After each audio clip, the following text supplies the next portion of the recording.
Maring ginit naman ng Pilipinas na hindi kinikilala ang inilabas na 10-dash line ng China.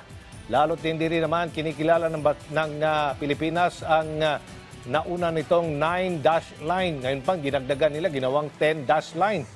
So, ayon po kay National Security Advisor, Secretary Eduardo Año, ang arbitral ruling na naipanalo ng bansa ay pinagtibay ang karapatan po ng Pilipinas sa West Philippine Sea.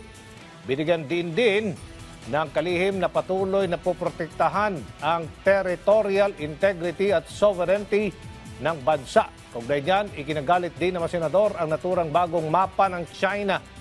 Katulad na labang ni Senador Ejercito na tinawag na kabaliwan ng hakbang ng Beijing. Our armed forces, our uniformed services, our government will do everything in its capacity to ensure that we are protecting our national interest.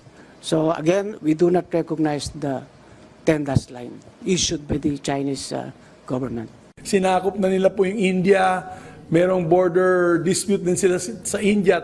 Officially, naglabas na po sila ng mapa at may kinain din silang lupa sa India. Biro mo, India at China magkasama sa BRICS, yung BRICS organization.